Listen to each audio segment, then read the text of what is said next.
ભારતીય સંસ્કૃતિમાં સંસ્કૃત ભાષાનું ખૂબ જ મહત્વ રહેલું છે. આપણા વેદો અને શાસ્ત્રો પણ ઉપનિષદો પણ સંસ્કૃતમાં લખાયેલા હતા. સમયાંતર તેનું ભાષ્ય કરવામાં આવ્યું.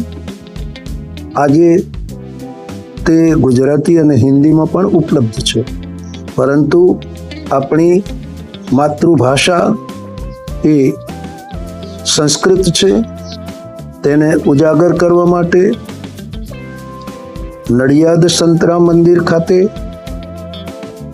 જિલ્લા કલેક્ટર શ્રી અને સંતરામ મંદિરના સંત શ્રી નિર્ગુણદાસજી, સ્વામિનારાયણના સંતો તેમજ અન્ય સંપ્રદાયના સંતોના માધ્યમ દ્વારા આ સંસ્કૃત ગૌરવ યાત્રા અને સંસ્કૃત મહોત્સવનો શુભારંભ કરવામાં આવ્યો.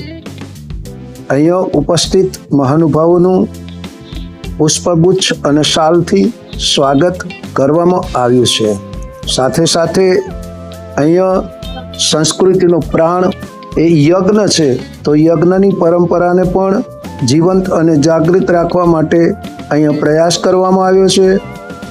જિલ્લાના સમાહર્તા આદરણીય શ્રી કલેક્ટર શ્રી પણ આ યજ્ઞમાં ભાગીદાર બની અને ભારતીય સંસ્કૃતિના ગૌરવને વધારી રહ્યા છે. સાથે સાથે મહાન સંત ભાગવતાચાર્ય આદરણીય પરમ પૂજ્ય ડોંગરેજી મહારાજને પણ પુષ્પમાળા અર્પણ કરવામાં આવી અને યજ્ઞનો શુભારંભ કરવામાં આવ્યો. અહીં આપણે જોઈ રહ્યા છીએ સંતરામ મંદિરના સંત શ્રી, સ્વામિનારાયણ મંદિરના સંત શ્રી તેમજ અન્ય સંતો સાથે આદરણીય કલેક્ટર શ્રી આ યજ્ઞ કરતા નજરે પડે છે. સાથે સાથે વિદ્યાર્થીઓને સન્માનિત પણ કરવામાં આવ્યા છે અને લીલી ઝંડી આપી અને આ સંસ્કૃત ગૌરવ યાત્રાનું સ્થાપન કરવામાં આવ્યું છે. અહીંયા કલેક્ટર શ્રી, સંત શ્રી તેમજ અન્ય સંતો પણ આ સંસ્કૃત યાત્રાને લીલી ઝંડી આપી અને પ્રસ્થાન કરાવી રહ્યા છો. વિશાળ સંખ્યામાં બાળકો તેમજ અન્ય સંસ્થાઓ સાથે જોડાઈ અને આપણી ભારતીય સંસ્કૃતિનું ગૌરવ સમાન આ સંસ્કૃત ગૌરવ યાત્રાને ખૂબ જ પ્રતિસાદ મળેલો છે. સૌએ આવકાર્યું છે અને ભારતીય સંસ્કૃતિ એ સર્વશ્રેષ્ઠ સંસ્કૃતિ છે. આવો કલેક્ટર ગત વર્ષથી ચાલુ થયેલ સંસ્કૃત સપ્તાહની ઉજવણી નિમિત્તે આ વર્ષે પણ તારીખ 25 ઓગસ્ટથી 31 ઓગસ્ટ દરમિયાન જિલ્લાભરમાં સંસ્કૃત સપ્તાહની ઉજવણી કરવામાં આવનાર છે, તેનો આજે પ્રારંભ કરવામાં આવ્યો.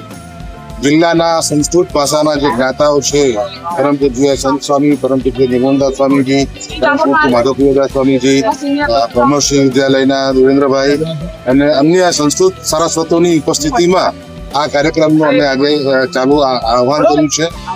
સંસ્કૃત ભાષા એ આપણી ખૂબ જ પ્રાચીન ભાષા છે. આપણે સૌ જાણીએ છીએ કે ચરક સંહિતા, સુશ્રુત સંહિતા વગેરે બી સંસ્કૃતમાં છે અને તેના તમામ બાબતોનો ઉલ્લેખ જે આજના મોડર્ન સાયન્સમાં છે તે આજથી હજારો વર્ષો પહેલા આ સંહિતામાં થયેલો છે. એટલે સંસ્કૃત ભાષા પ્રત્યેનો જે આપણો જે ઋણ છે તે અદા કરવાનો આ સમય છે અને આ આખું સપ્તાહ વિવિધ પ્રકારના કાર્યક્રમો ચાલશે અને તાલુકા કક્ષાએ પણ આ કાર્યક્રમોની ઉજવણી કરવામાં આવશે. અને આખું અઠવાડિયું સંસ્કૃત વિશેના જે આપણે કાર્યક્રમો છે તે કરવામાં આવશે. આમાં સંસ્કૃત ગાન પણ હશે, સંસ્કૃતના શ્લોકનો ઉદ્ગારનો બી હશે, સંસ્કૃત ભાષામાં ડ્યુએટ પણ હશે. આ તમામ પ્રકારના કાર્યક્રમો સપ્તાહ દરમિયાન કરવામાં આવશે અને આખા જિલ્લામાં સંસ્કૃત ભાષા પ્રત્યે જે એક અહોભાવ છે તે પ્રદર્શિત કરવામાં આવશે.